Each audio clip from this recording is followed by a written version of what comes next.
अध्याय 8 सतगुरु, सत्य के ज्ञानदाता, सिख परंपरा। भूमिका। सिख धर्म संसार के प्रमुख धर्मों में सबसे नया धर्म है। इसका आरंभ पीढ़ी दर पीढ़ी हुए 10 संत सतगुरुओं की परंपरा से 10 सिख गुरुओं से हुआ है। पहले सतगुरु गुरु नानक देव जी ने 20 वर्षों से भी अधिक समय तक दूर दूर तक यात्राएं की। 4 दिशाओं में की गई आपकी लंबी यात्राओं को 4 भागों में बांटा गया है। ध्यान दें कि आपकी यात्राओं को उदासियां कहा जाता है और 4 दिशाओं में की गई आपकी लंबी यात्राएं 4 उदासियां कहलाती हैं। प्रत्येक यात्रा के बाद तथा नई यात्रा आरंभ करने से पहले आप उत्तर भारत के पंजाब प्रांत में अपने घर वापस आ जाते थे। आपके बचपन का साथी मर्दाना एक मुसलमान था और रबाब, जो सारंगी जैसा एक वाद्य है, बजाने में बहुत कुशल था। जब गुरु साहब गांवों, प्रांतों, शहरों, तीर्थ स्थानों, धर्म स्थानों तथा सूफियों की खानकाहों में जाते थे, तब वह उनके साथ होता था। गुरु साहब की यात्राओं के लिखित वर्णन के द्वारा पता चलता है कि आप भारत की सीमाओं के पार पश्चिम में मक्का, मदीना और बगदाद, दक्षिण में श्रीलंका, उत्तर में तिब्बत तथा पूर्व में चीन तक गए।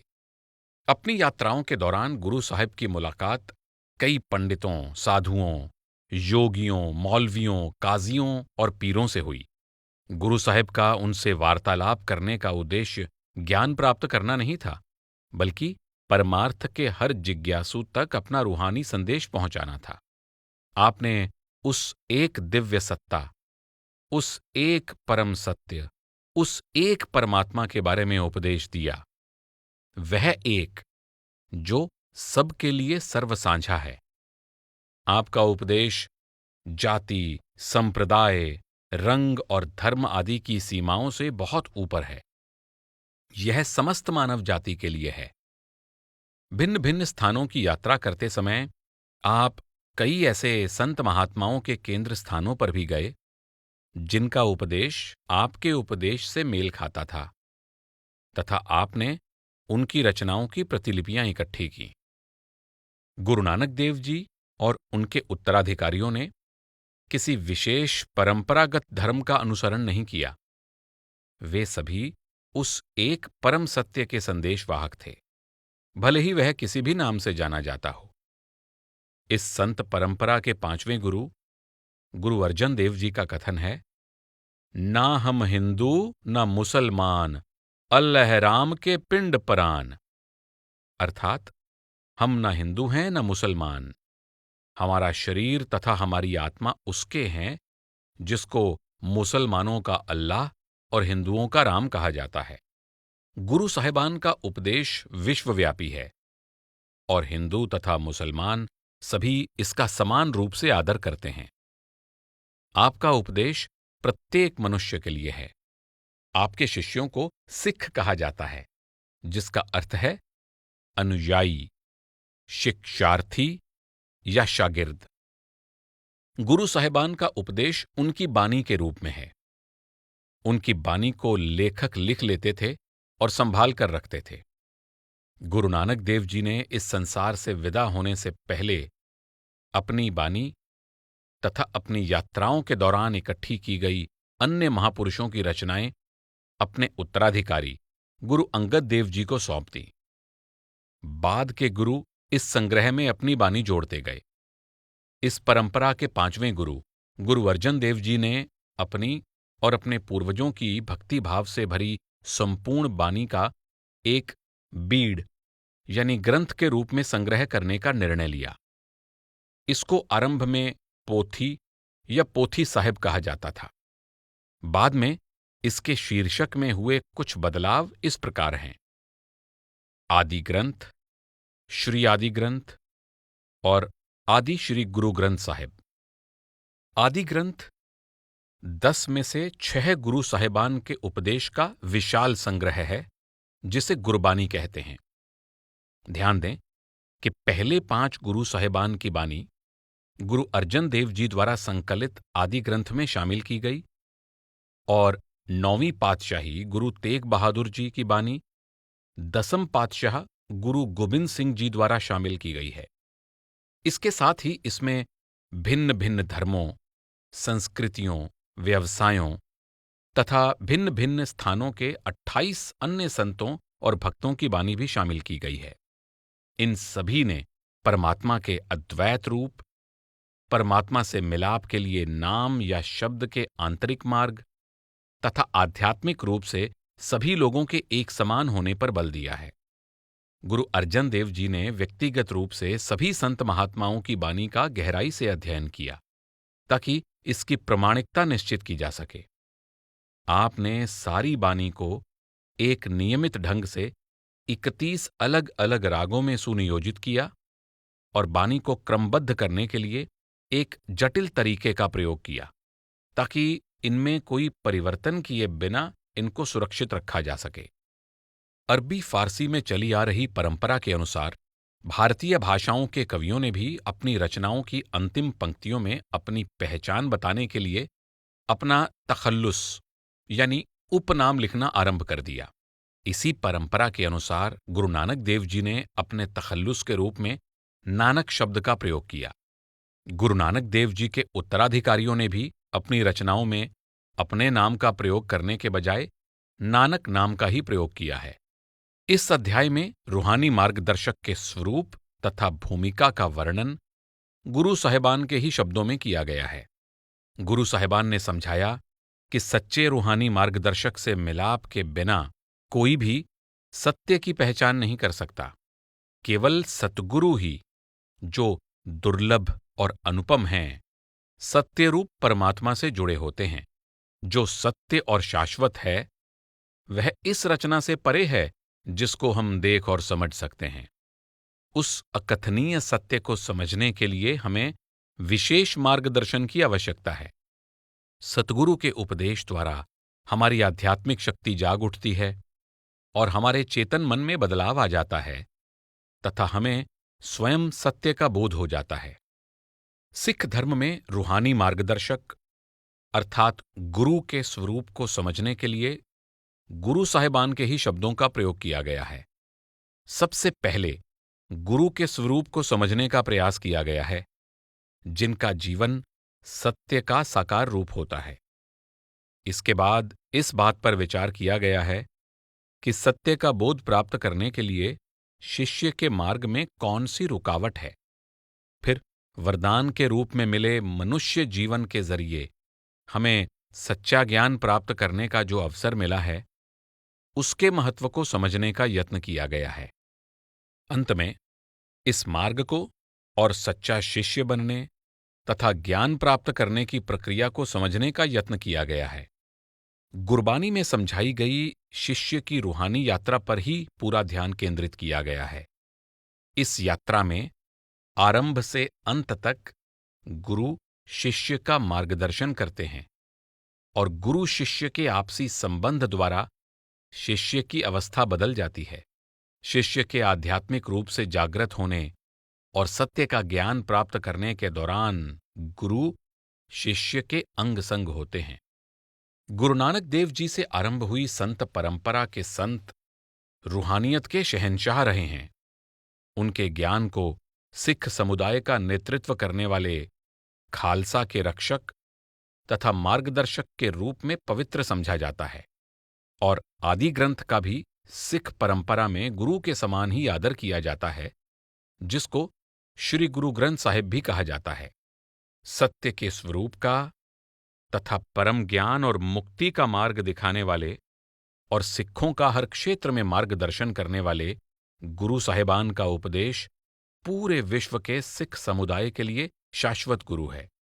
गुरु साहिबान समझाते हैं कि गुरु और शिष्य का संबंध बना रहने से शिष्य को सत्य का निजी अनुभव प्राप्त होता है। जब गुरु जिज्ञासु को शिष्य के रूप में अपना लेते हैं और जिज्ञासु, स्त्री हो या पुरुष, अपने आप को गुरु को सौंप देता है, तो उसमें बदलाव आना आरंभ हो जाता है। यह उसी तरह है जिस तरह जब कोई विद्यार्थी किसी निपुण शिक्षक के पास पहुंच जाता है और शिक्षक उसे अपनी कक्षा में प्रवेश करने की अनुमति दे देता है, तो विद्यार्थी का शिक्षा ग्रहण करने का कार्य आरंभ हो जाता है। धीरे धीरे एक उन्नत शिष्य साधना की गहन अवस्था में अपने अंदर नाम की शक्ति का अनुभव करने में, अपने अंदर गूंजती प्रभावशाली शब्द धुन अथवा दिव्य वाणी को सुनने में और इसके उज्ज्वल प्रकाश को देखने में सक्षम हो जाता है। तब शिष्य को सत्य का ज्ञान और अनुभव प्राप्त होता है। यह गुरु साहिबान के उपदेश को जागृत होकर समझने की शुरुआत है।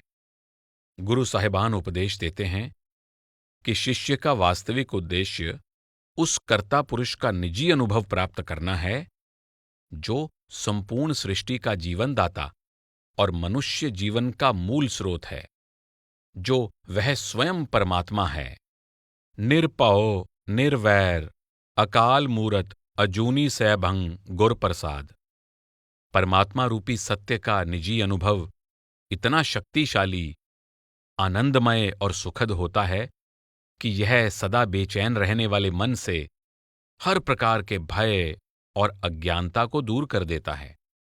सदा सतगुरु की शरण में रहते हुए उनके मार्गदर्शन में की गई आंतरिक यात्रा शिष्य को अपूर्ण से पूर्ण ज्ञान की ओर, अज्ञानता के अंधकार से ज्ञान के प्रकाश की ओर तथा दुख संताप से शाश्वत आनंद की ओर ले जाती है।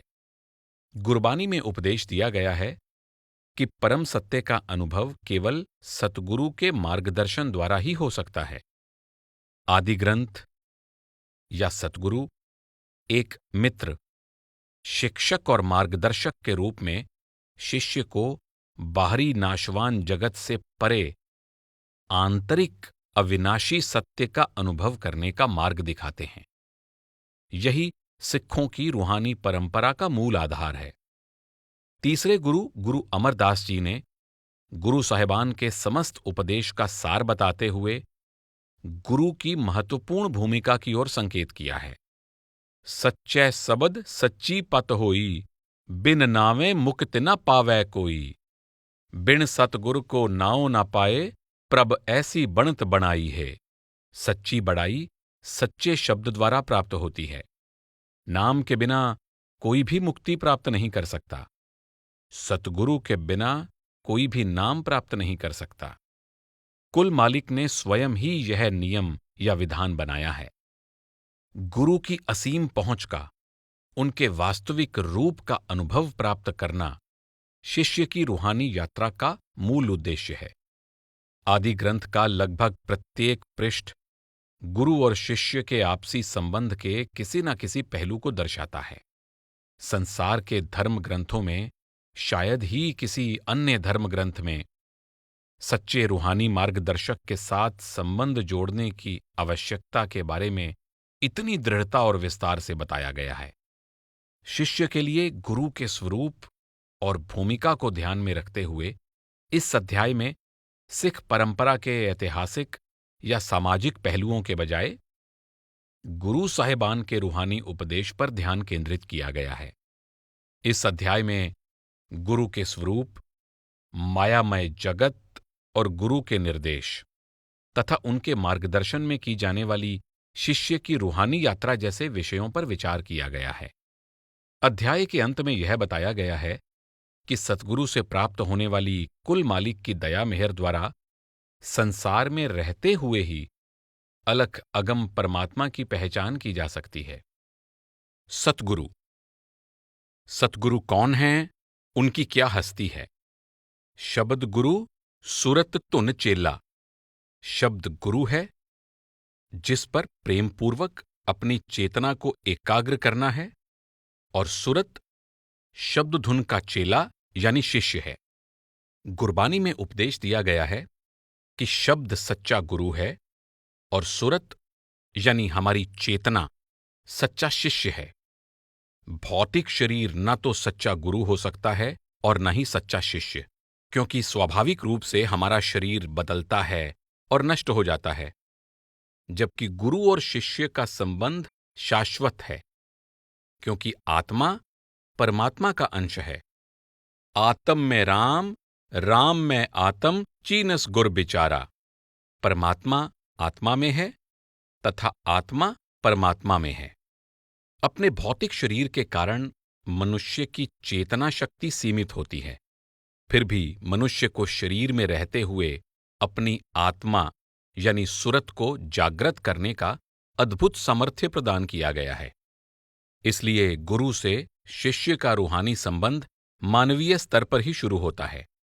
स्थूल शरीर द्वारा ही वह रूहानी प्रक्रिया आरंभ होती है जिससे शिष्य अपने वास्तविक स्वरूप की पहचान कर सकता है।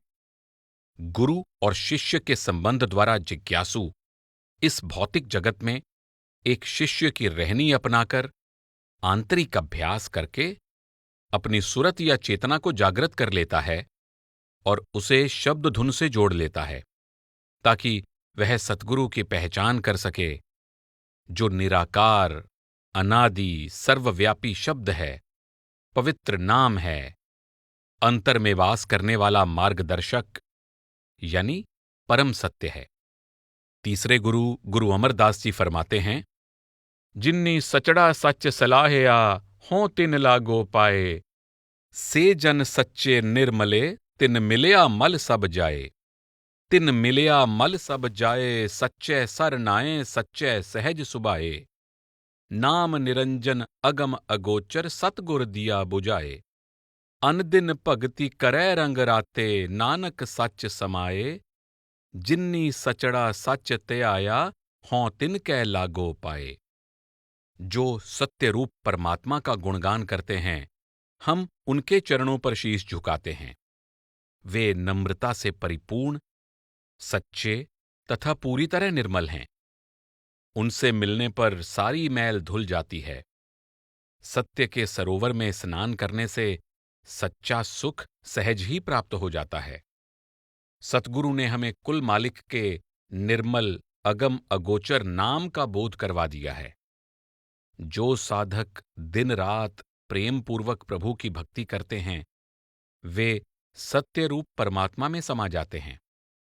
जो उस परम सत्य का ध्यान करते हैं, हम उनके चरणों पर शीश झुकाते हैं। जो मार्गदर्शक प्रभु प्रेम के रंग में रंगा हुआ सत्य रूप परमात्मा में समाया हुआ है, जो परम ज्ञान देता है, केवल वही सत्य रूप परमात्मा है। वह सांसारिक धारणाओं के असत्य या सीमा से परे है। हर का सेवक सो हर जेहा, पेद न जानहो मानस देहा। परमात्मा का भक्त परमात्मा का रूप होता है। मनुष्य शरीर में होने के कारण उसको परमात्मा से अलग मत समझो। सच्चे रूहानी मार्गदर्शक निराकार परमात्मा का साकार रूप होते हैं और उस सर्वोच्च शक्ति तथा चेतना से अलग नहीं होते।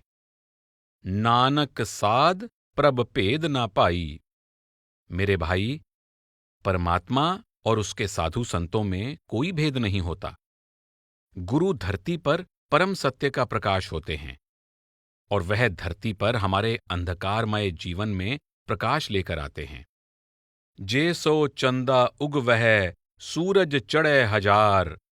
इत्ते चानन हो दियां, गुर बिन कोर अंधार। चाहे सैकड़ों चांद तथा हजारों सूर्य उदय हो जाएं, लेकिन इतने प्रकाश के बावजूद भी गुरु के बिना घोर अंधकार छाया रहेगा।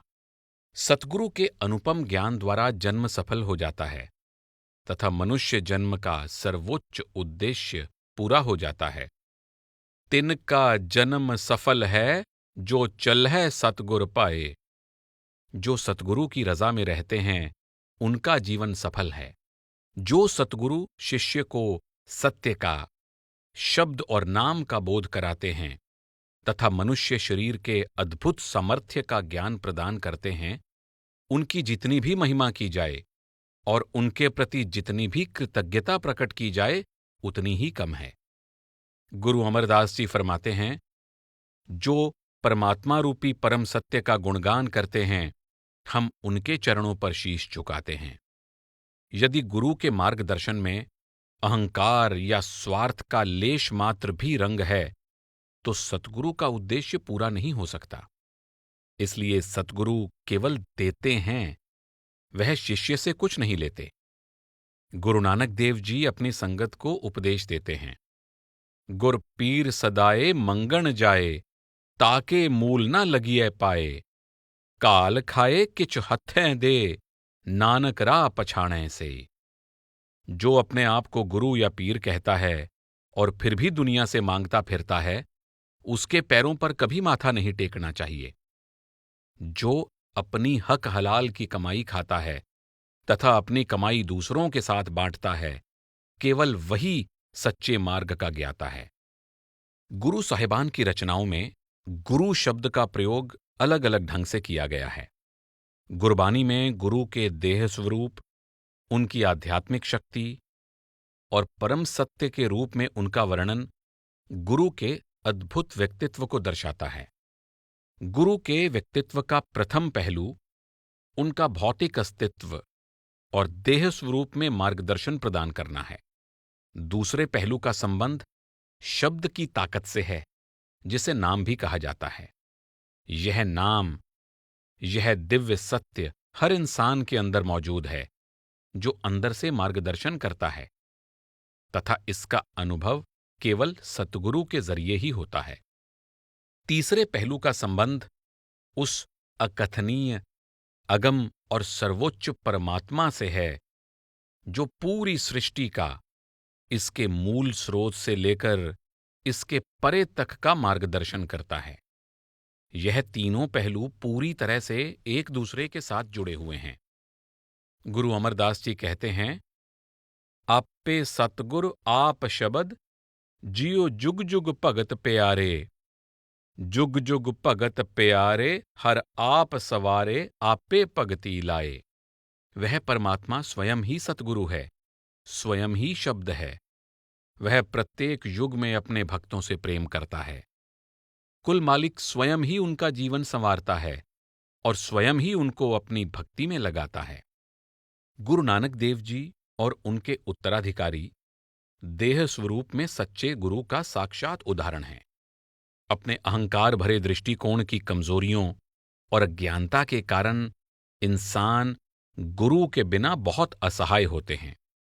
इसी संदर्भ में गुरु रामदास जी ने गुरु और शिष्य के संबंध को माता और शिशु के उदाहरण द्वारा समझाया है कि माता किस तरह अपने नवजात शिशु की संभाल करती है, जो पूरी तरह से उसी पर निर्भर होता है। ज्यों जननी सुत जन पालती, राखै नदर मजार, अंतर बाहर मुख दे गिरास, खिन खिन पोचार, त्यों सतगुर गुर सिख राखता, हर प्रीत प्यार। मेरे राम हम बारिक हर प्रभ के है एयाणे, तन तन गुरु गुर सतगुर पादा, जिन हर उपदेश दे किए सियाणे। माता पुत्र को जन्म देकर उसका पालन पोषण करती है और सदा अपनी नजर उस पर रखती है। माता अंदर बाहर जाते हुए पुत्र के मुंह में छोटे छोटे ग्रास डालती रहती है और उसे बार बार अपने सीने से लगाती है। इसी तरह सतगुरु प्रभु से प्रेम करने वाले शिष्य का ध्यान रखते हैं। हे मेरे सतगुरु, हम परमपिता के निर्बल और अज्ञानी बालक हैं।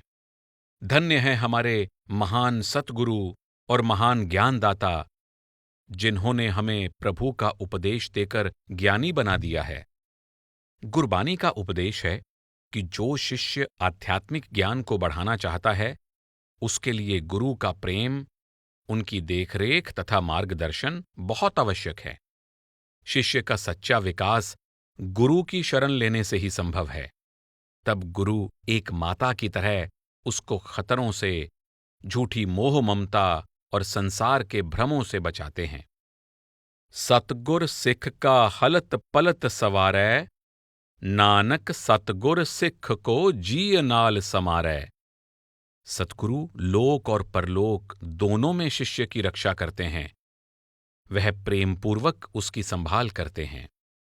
आदि ग्रंथ में गुरु का उल्लेख हमें देह स्वरूप से परे शब्द रूपी अनादि अविनाशी सत्य की ओर जाने की प्रेरणा देता है। इंसान जन्म लेता है, बड़ा होता है तथा मृत्यु को प्राप्त हो जाता है। मृत्यु के बाद शरीर को बनाने वाले पांचों तत्व अपने अपने स्रोत में समा जाते हैं।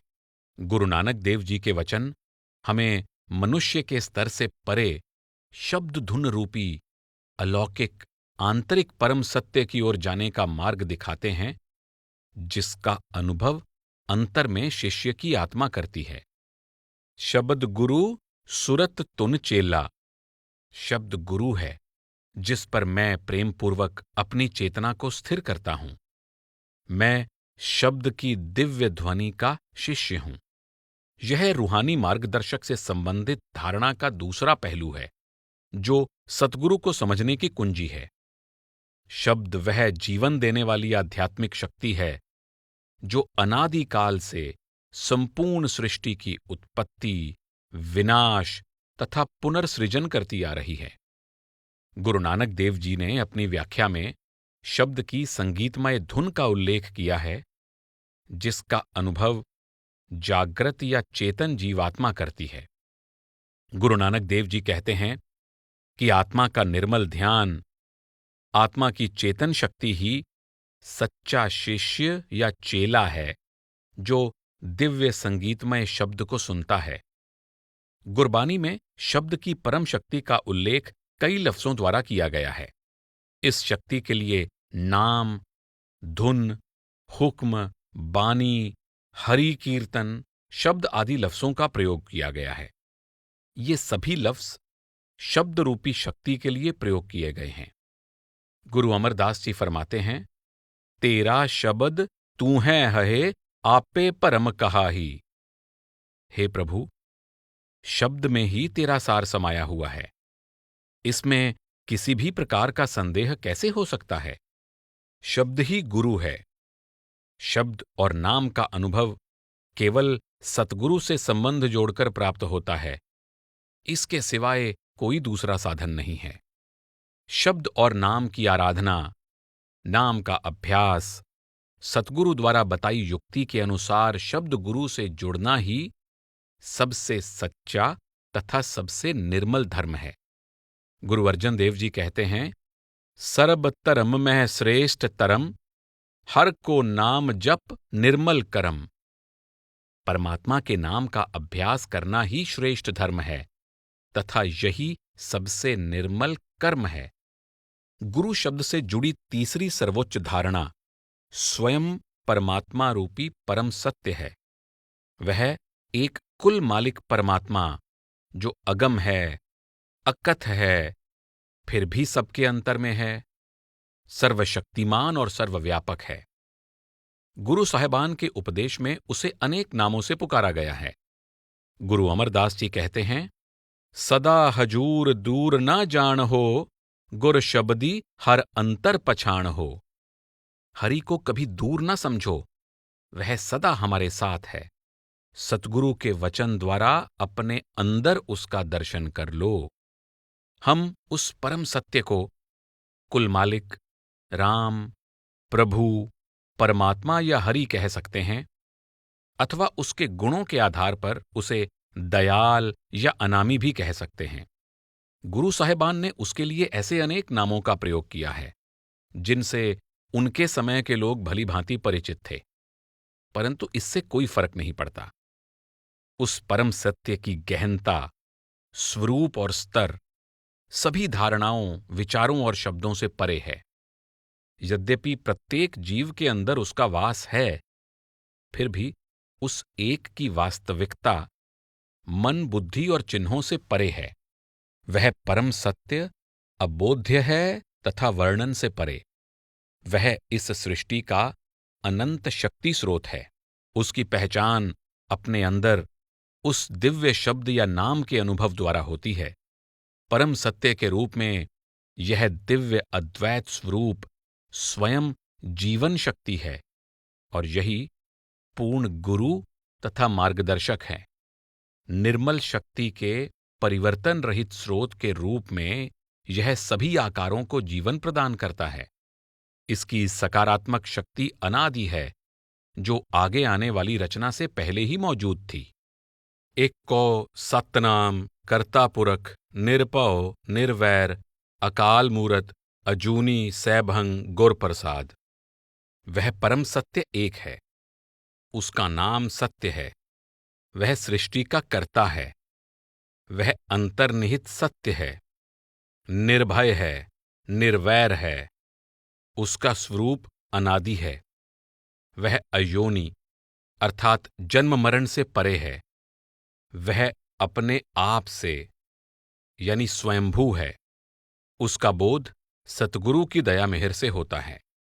वह परम सत्य, अजन्मा, अविनाशी और सर्वशक्तिमान करता है। संसार में उसकी पहचान दयालु गुरु की संगति द्वारा होती है, जो एक शिक्षक होते हैं। पूर्ण ज्ञानी गुरु दया का भंडार होते हैं, जो इस संसार में परम सत्य का रूप हैं। गुर कर्ता गुर करणै जोग, गुर परमेसर है भी होग।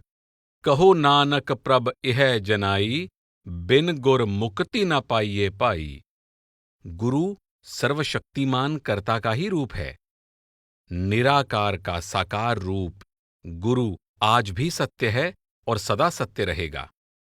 कुल मालिक ने हमें स्वयं ही यह निर्देश दिया है कि गुरु के मार्गदर्शन के बिना कोई भी मुक्ति प्राप्त नहीं कर सकता।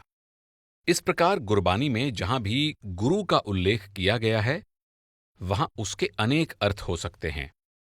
इसमें स्वयं गुरबानी, गुरु ग्रंथ साहब भी शामिल हैं, जिसमें गुरु साहिबान का उपदेश निहित है और जिसमें सतगुरु के लिए संत, साधु, भक्त, गुरुमुख, सतगुरु, शब्द या नाम की दिव्य शक्ति, अंतर में वास करने वाला गुरु तथा परमात्मा, वह एक और परम पुरुष जैसे शब्दों का प्रयोग किया गया है, जो आध्यात्मिक मार्गदर्शक की ओर संकेत करते हैं।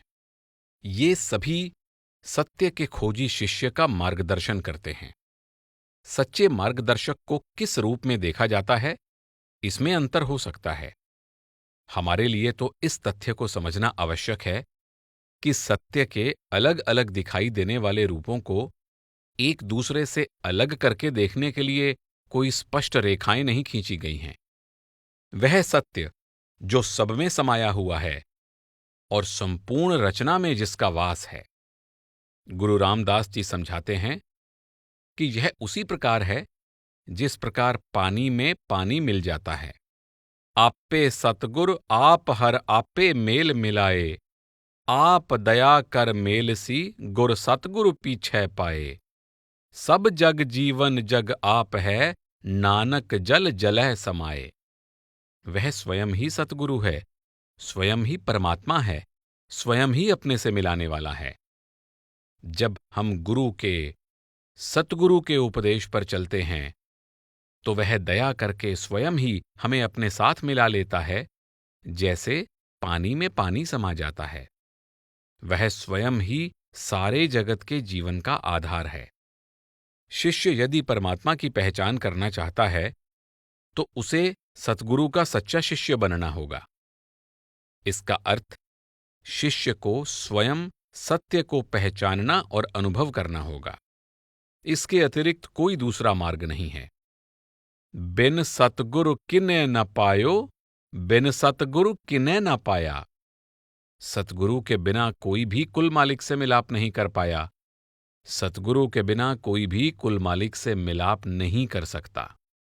गुरु साहिबान यह भी समझाते हैं कि सतगुरु की आवश्यकता कोई ऐसा सिद्धांत नहीं है जो किसी विशेष समय, स्थान, संस्कृति या किसी विशेष व्यक्ति तक सीमित हो। यह सिद्धांत सृष्टि की रचना का ही एक हिस्सा है तथा प्रत्येक जीव पर लागू होता है।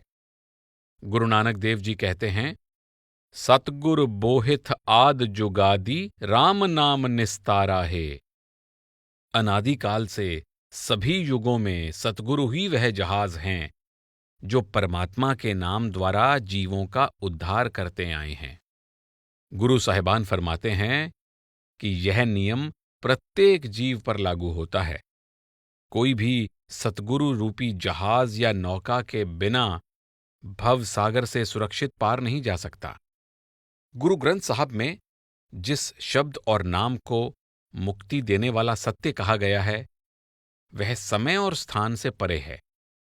एक सच्चा शिष्य ही सतगुरु की दया से निरंतर सुमिरन द्वारा इस शब्द का अनुभव करके इसकी पहचान कर सकता है। सच्चा शब्द सच्ची है बाणी, गुरमुख जुग जुग आख वखाणी। शब्द भी सत्य है, बाणी भी सत्य है, तथा गुरुमुख लोग सतगुरु की दया से प्रत्येक युग में इसका अभ्यास करते रहे हैं।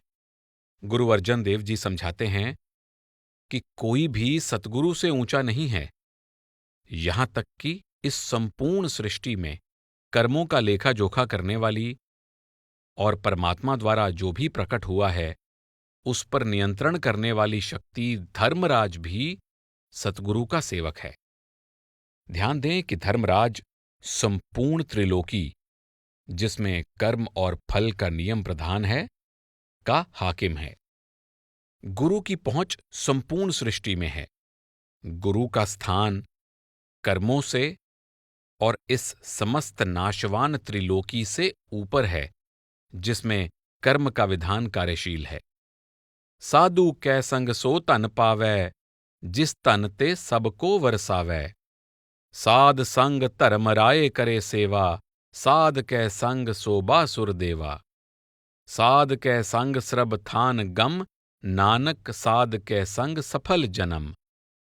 साधु की संगति द्वारा वह धन प्राप्त होता है जिससे सभी लोग लाभ प्राप्त कर सकते हैं। साधु की संगति में धर्मराज भी सेवा करता है। साधु की संगति में देवता भी परमात्मा की महिमा गाते हैं। साधु की संगति द्वारा सभी स्थानों तक पहुंच हो जाती है। साधु की संगति द्वारा जन्म सफल हो जाता है। गुरबानी में उपदेश दिया गया है कि साधु संतों जैसे निर्मल जनों की आध्यात्मिक सोच को समझे बिना न तो जीवन का अर्थ समझ आता है और न ही इसकी समस्याएं कभी सुलझ सकती हैं। गुरु साहिबान समझाते हैं, भ्रम का मार्ग छोड़ दो और कुल मालिक की रजा को समझो। भ्रमित हुए और भटकाने वाले मन का मार्ग छोड़ दो तथा कुल मालिक के साथ सामंजस्य पूर्वक रहो। इससे तुम्हारा मन अपने आप निर्मल हो जाएगा, सारे संदेह दूर हो जाएंगे तथा जीवन सार्थक हो जाएगा। गुरु, जो स्वयं सत्य का रूप हैं, उनकी कृपा से परम पावन परम सत्य के अनुरूप जीवन जीना सीखो। इससे तुम भी निर्मल हो जाओगे और सत्य का रूप बन जाओगे। एक परम भूले फिर है देह दिस, एक नाम लाग सवारया। गुर प्रसादी मन पया, निर्मल जिन्ना पाना पावे। कुछ लोग भ्रम में पड़कर 10 दिशाओं में भटकते फिरते हैं, जबकि कुछ लोग नाम से जुड़कर अपने आप को संवार लेते हैं। गुरु की कृपा से जो परमात्मा की रजा में रहते हैं, वे पूरी तरह निर्मल हो जाते हैं। गुरु नानक देव जी तथा गुरु अर्जन देव जी उपदेश देते हैं कि जो गुरु से संबंध जोड़ लेते हैं, वे मुक्ति के अधिकारी बन जाते हैं। जिस गुर मिलै तिस पार उतारै, अवगण मेटै गुण निस्तारै। जिसका गुरु से मिलाप हो जाता है, उसका उद्धार हो जाता है, उसके पापों का नाश हो जाता है और उसके अंदर ऐसे गुण पैदा हो जाते हैं जो उसको मुक्ति का अधिकारी बना देते हैं। जिस मिलया पूरा गुरु, सो सर पर तारणो। जिसका पूरे गुरु से मिलाप हो जाता है, उसका निश्चय ही उद्धार हो जाता है। नानक संत मिलै सच पाइये, सहज पाए जस लेओ। जिसका संतों से मिलाप हो जाता है, उसको सत्य का बोध हो जाता है और उसको सहज ही सच्ची बड़ाई प्राप्त हो जाती है। गुरु के बिना संसार सत्य से रहित है। संसार मायाजाल है। हमें गुरु की आवश्यकता है। इस बात को समझने के लिए जरूरी है कि हम जिस संसार में रहते हैं, उसकी वास्तविकता को और मनुष्य की दुविधापूर्ण स्थिति को समझें। हमारे लिए गुरु की आवश्यकता के बारे में समझाते हुए गुरु नानक देव जी कहते हैं कि हम दुनिया की जिन वस्तुओं को सत्य और असली समझते हैं, वास्तव में वे न तो सत्य हैं और न ही सदा रहने वाली हैं। जो कुछ भी हम देखते हैं और सत्य समझते हैं, वह कभी ना कभी नष्ट हो जाएगा। जो वस्तु सदा रहने वाली नहीं है, उसे सत्य कैसे माना जा सकता है? उसका नष्ट होना ही उसके सत्य न होने का प्रमाण है। कूड़ राजा, कूड़ प्रजा, कूड़ सब संसार, कूड़ मंडप, कूड़ माड़ी, कूड़ बैसणहार, कूड़ सोयना, कूड़ रूपा, कूड़ पैन्नणहार, कूड़ काया, कूड़ कप्पड़, कूड़ रूप अपार, कूड़ मियाँ, कूड़ बीबी, खप होए खार, कूड़ कूड़ै ने लग्गा विसरया करतार, किस नाल कीचै दोस्ती, सब जग चल्लणहार, कूड़ मिठा, कूड़ माखियो, कूड़ डोबे पूर, नानक वखाणै बेनती, तुद बाज कूड़ो कूड़।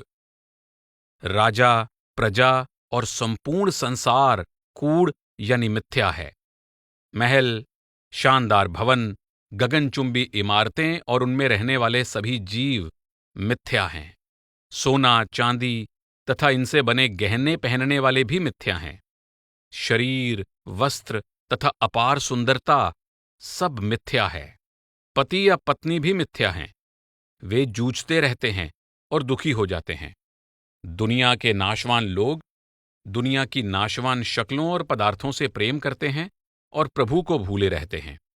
जब सारी दुनिया ही मिथ्या है, तो हम इसकी किस वस्तु से स्थायी संबंध स्थापित कर सकते हैं? शहद और दूसरे मीठे पदार्थ सब मिथ्या हैं। संसार का यह छलावा सारे जीवों को डुबो रहा है। गुरु साहिब फरमाते हैं, हे प्रभु, तेरे बिना दुनिया की प्रत्येक वस्तु मिथ्या है। इस रचना की यही प्रकृति है कि जो आज है वह कल नहीं रहेगा। गुरु नानक देव जी फरमाते हैं कि वास्तव में संसार की सभी शक्लों और पदार्थों में केवल गुरु ही हमारे प्रेम तथा मित्रता के योग्य हैं। मेरे मालिक, तेरे बिना सब कुछ मिथ्या है। गुरु नानक देव जी के यह वचन सतगुरु के असाधारण और अविनाशी स्वरूप की ओर संकेत करते हैं। बाज गुरु गुबार है, बिन शब्दै बूझ ना पाए, गुरमति परगास होए, सच रहे लिवलाए। गुरु के बिना हर तरफ घोर अंधकार है। शब्द के बिना सत्य का बोध नहीं होता। गुरु के उपदेश पर चलने से ज्ञान का प्रकाश हो जाता है और जीव सत्य रूप परमात्मा के प्रेम में लीन हो जाता है। गुरु नानक देव जी समझाते हैं कि हर तरफ अंधकार फैला हुआ है, क्योंकि किसी को इस बात की समझ नहीं है कि संसार में जीवन वास्तव में कैसे चल रहा है।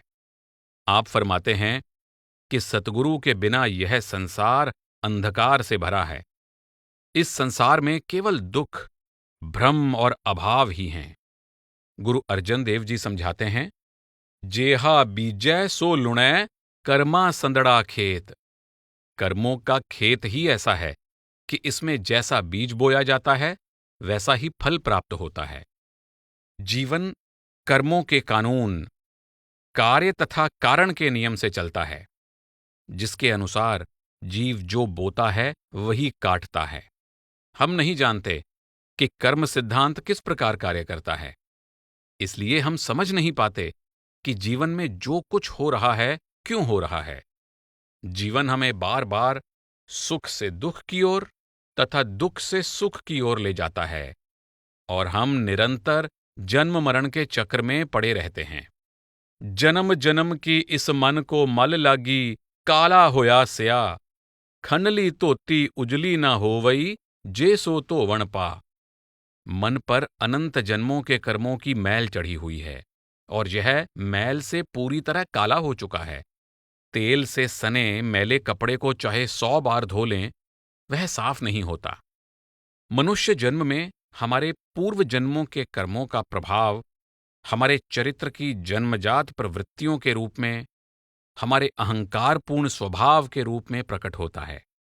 हौमै माया मोहणी, दूजै लग्गै जाए, ना ए मारी ना मरै, ना ए हट्ट विकाए। हौमै यानी अहंकार द्वारा माया के मोह में लिप्त हुए जीव द्वैत भाव में फंस जाते हैं। अहम भाव से युक्त माया न मारने से मरती है, न ही अपने आप मरती है, और न ही इसको किसी दुकान पर बेचा जा सकता है। किसी वस्तु के सत्य न होने पर भी जो उसके सत्य होने का भ्रम पैदा करे, उसको माया कहते हैं। इसका प्रभाव तभी संभव होता है जब अहंकार के कारण हमारी दृष्टि सीमित हो जाती है। अहंकार तथा माया जीवन के सबसे बड़े भ्रम हैं, और सत्य की पहचान करने में ये मनुष्य की सबसे बड़ी रुकावट हैं। गुरबानी का उपदेश है कि अहंकार इतनी गहराई से जीवों के अंदर जड़ें जमा चुका है कि वे जान ही नहीं पाते कि यह किस तरह सत्य के बारे में उनकी सोच को बिगाड़ देता है और सीमित कर देता है। गुरु तेग बहादुर जी समझाते हैं, मन माया में रम रहयो निकसत नाहिन मीत, नानक मूरत चित्र ज्यो छाडित नाहिन पीत। जिस तरह दीवार पर बना चित्र दीवार का साथ नहीं छोड़ सकता, उसी तरह माया में मग्न हुआ मन माया को नहीं छोड़ सकता। हो सकता है कि कोई व्यक्ति निराशा के कारण अथवा अपने अंदर परम सत्य की अनुभूति होने के कारण अपने व्यवहार में बदलाव लाना चाहे, लेकिन उसे अपनी अहंकार भरी सोच से ऊपर उठना असंभव लगे। गुरु तेग बहादुर जी समझाते हैं कि हमारी विचारधारा हमारा चित्र है, जो हमारे अस्तित्व की दीवार पर अंकित है और हमारे अस्तित्व का हिस्सा है। हौ हौ कर दी सब फिरै, बिन शब्दै हौ ना जाए।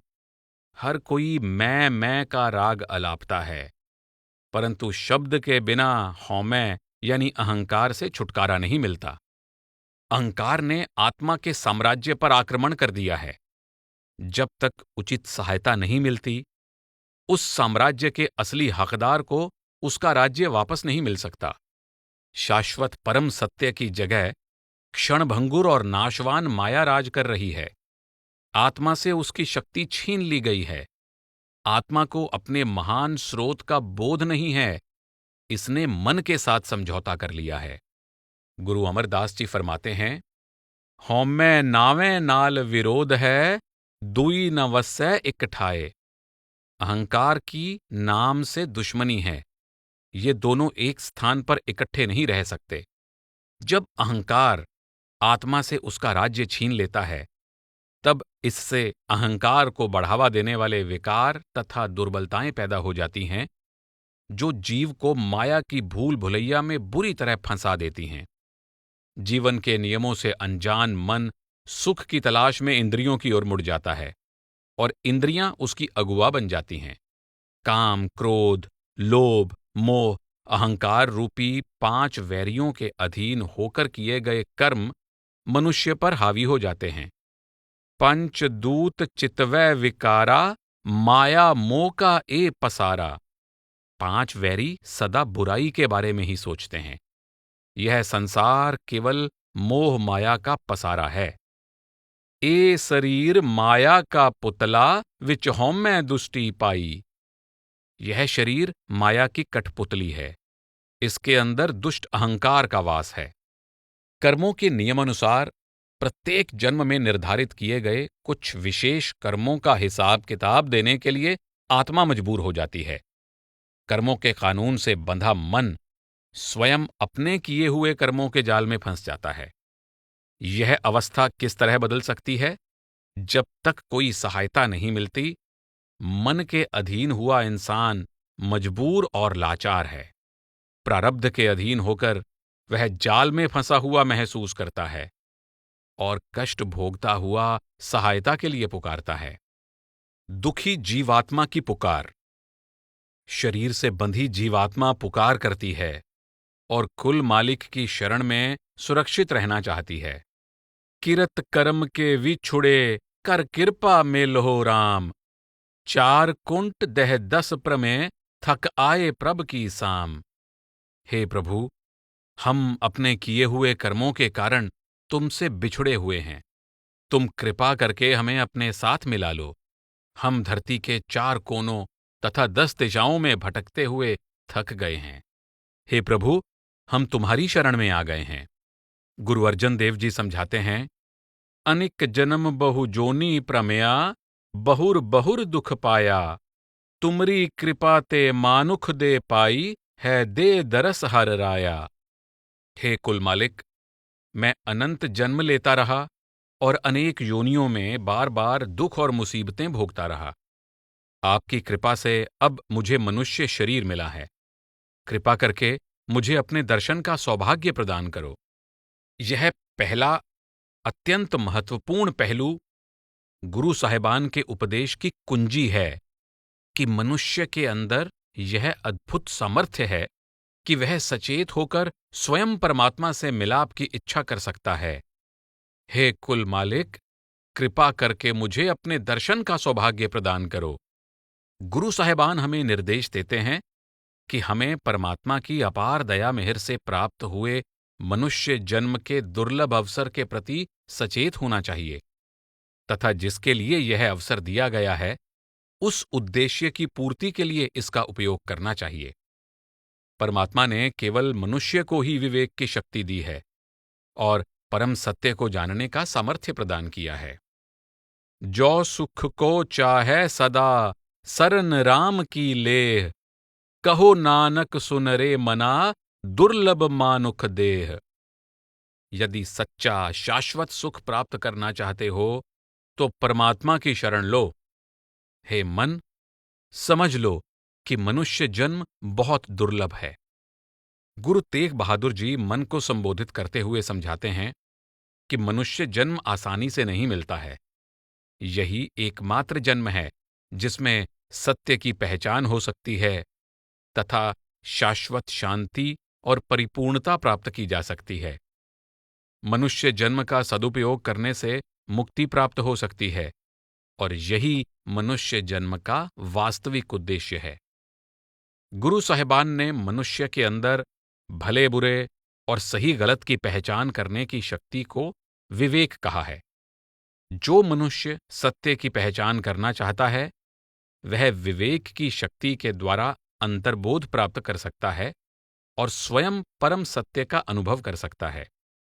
मन तन रंग रते रंग एकै, नानक जन कै बिरत बिबेकै।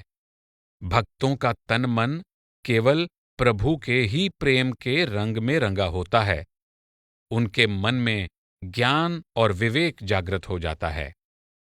सत्य रूप प्रभु की सच्ची भक्ति द्वारा आत्मा की विवेक शक्ति विकसित होती रहती है। गुरु अमरदास जी समझाते हैं, हर मंदर ए शरीर है, ज्ञान रतन प्रगट होए, मनमुख मूल न जाननी, मानस हर मंदर न होए। यह शरीर हरि का मंदिर है। इसके अंदर ही ज्ञान रूपी रत्न प्रकट होता है। अहंकार से भरे मनमुख जीव यह नहीं जान पाते हैं। वे कहते हैं कि मनुष्य शरीर हरि का मंदिर नहीं हो सकता। इंसान इस जीवन को अपने अहंकार भरे नजरिए से देखते हैं, इसलिए वे यह जानते ही नहीं कि मानवीय चेतना उन्हें जीते जागते परमात्मा का कुदरती घर और सच्चा मंदिर बना देती है और मनुष्य जन्म ही मुक्ति प्राप्ति तथा अज्ञानता से छुटकारा पाने का द्वार है। कर्मी आवे कपड़ा, नदरी मोख दुआर। पूर्व जन्मों के कर्मों के अनुसार ही मनुष्य चोला मिलता है तथा प्रभु की कृपा से मुक्ति के द्वार का पता चलता है। मनुष्य जन्म सत्य की पहचान का अनुपम अवसर। गुरु अर्जन देव जी समझाते हैं, आवागवन मिटै प्रभ सेव, आप त्याग सरन गुरुदेव। यो रतन जन्म का होए उदार, हर हर सिमर प्राण आधार। अनिक उपाव न छूटन हारे, सिमरित सासत वेद विचारे। जो प्रभु की सेवा में लगा रहता है और आपाभाव को त्याग कर सतगुरु की शरण में जाता है, उसको जन्म मरण के चक्र से छुटकारा मिल जाता है। इस तरह मनुष्य जन्म रूपी रत्न सुरक्षित हो जाता है और जीव प्रभु के नाम की साधना करता है, जो सभी के जीवन का आधार है। चाहे अनेक यत्न करें, चाहे स्मृतियों वेदों शास्त्रों का पाठ करते रहें, किंतु इससे हमारा बचाव नहीं हो सकता। गुरु साहिबान उपदेश देते हैं कि मनुष्य जन्म हमारे लिए एक अनुपम अवसर है, परंतु इससे पूरा लाभ उठाने के लिए पहले इस अनमोल अवसर के विशेष महत्व को समझना आवश्यक है। जो प्रभु की सेवा में लगा रहता है और आपाभाव को त्याग कर गुरु की शरण में आ जाता है, उसको जन्म मरण के चक्र से छुटकारा मिल जाता है। परंतु ऐसे भाग्यशाली जीव बहुत कम हैं जो मनुष्य जन्म के इस अद्भुत सामर्थ्य को पहचान पाते हैं। यही कारण है कि गुरु तथा शिष्य का आपसी संबंध आवश्यक है और गुरु अपने शिष्यों को बार बार मनुष्य जन्म के इस अनमोल अवसर से लाभ उठाने के लिए सचेत करते रहते हैं। जिस व्यक्ति को मनुष्य जन्म के महत्व का वास्तव में बोध हो जाता है, वह सदा भय, संदेह और दुखों में घिरे रहने के बजाय शाश्वत सुख तथा शांति प्राप्त करने के इस अनमोल अवसर को व्यर्थ क्यों गंवाएगा? यदि इसका सदुपयोग किया जाए तो मनुष्य शरीर जीवात्मा को सदा के लिए जन्म मरण के दुखदायी चक्र से ऊपर उठने के काबिल बना देता है। गुरु अर्जन देव जी फरमाते हैं, दुर्लभ जन्म चिरंकाल पायो जातऊ कौड़ी बदलहा, काथूरी को गाहक आयो लाद्यो कालर बिरख जिवहा। मनुष्य जन्म दुर्लभ है, परंतु जब लंबे समय के पश्चात यह अवसर मिलता है तो मनुष्य इसको कौड़ियों के मोल गंवा देता है। वह आया तो कस्तूरी खरीदने के लिए था, परंतु इसके स्थान पर धूल मिट्टी तथा घास फूस इकट्ठी कर लेता है। परमार्थ की दृष्टि से देखा जाए तो मनुष्य जीवन की स्थिति बहुत संकटपूर्ण है। शरीर से बंधी आत्मा अज्ञानता रूपी अंधकार में अपने कर्मों का बोझ उठाकर एक योनि से दूसरी योनि में भटकती रहती है, जिसे 84 लाख योनियों का चक्र कहा जाता है। जीव को अब दुर्लभ मनुष्य शरीर प्राप्त हुआ है। यदि वह सही करनी नहीं करता है तो वह इस उत्तम मनुष्य जन्म के सामर्थ्य को व्यर्थ गंवा देगा।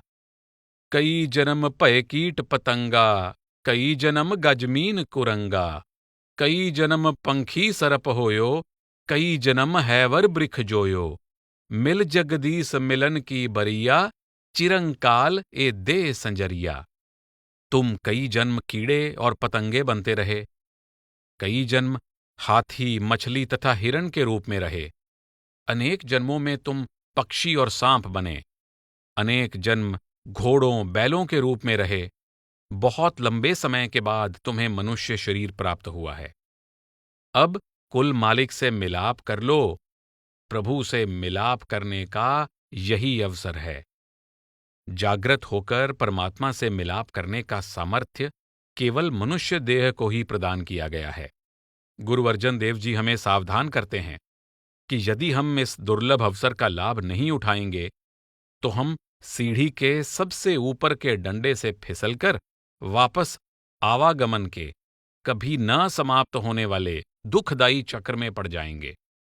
184 जोन सबाई, मानस को प्रभ दी वड्याई, इस पौड़ी ते जो नर चूकै, सो आए जाए दुख पाएंदा।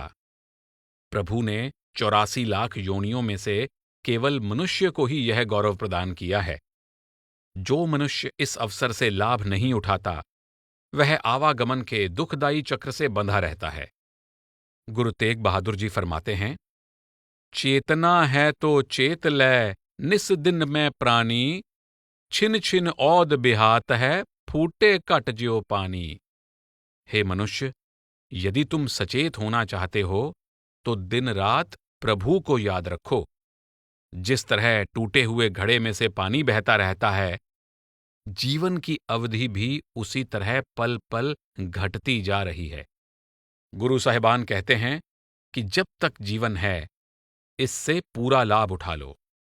यह अनमोल अवसर है, सोच समझकर इसका उपयोग करो, इसको हाथ से ना जाने दो।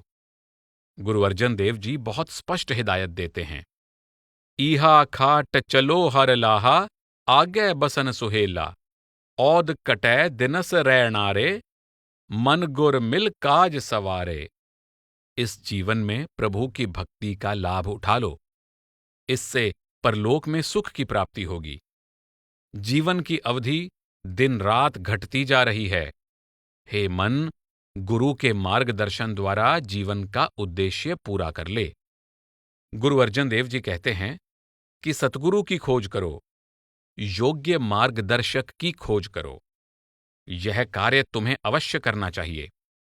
मनुष्य जन्म के उद्देश्य की पूर्ति के लिए ऐसा करना बहुत जरूरी है, ताकि तुम्हें अज्ञानता से छुटकारा मिल जाए और तुम सदा के लिए परम आनंद में लीन हो जाओ। केवल परमात्मा को पहचानने वाले गुरु की, पूर्ण साधु की शरण में जाकर ही तुम्हें वर्तमान जीवन की भूल भुलैया से बाहर निकलने का रास्ता मिल सकेगा। साध कै संग सुनो हर नाओ, साध संग हर के गुण गाओ। साध कै संग न मन ते बिसरै, साध संग सर पर निस्तरै। संतों की संगति में रहकर प्रभु का नाम सुनो, उनकी संगति में प्रभु का गुणगान करो। संतों की संगति में परमात्मा को याद करते रहो। उनकी संगति द्वारा तुम्हारा निश्चय ही बचाव हो जाएगा। इस तरह गुरबानी जिज्ञासु को इस सृष्टि में मनुष्य की संकटपूर्ण अवस्था के बारे में समझाती है। संसार अत्यंत छलपूर्ण है और यहां हर कोई भ्रम में पड़ा है। साधु, संत, गुरुमुख और गुरु आदि शब्दों का समान अर्थ में प्रयोग करते हुए गुरबानी में यह संदेश दिया गया है कि केवल सत्य के ज्ञाता सच्चे संत ही दूसरों को सत्य का बोध करवा सकते हैं।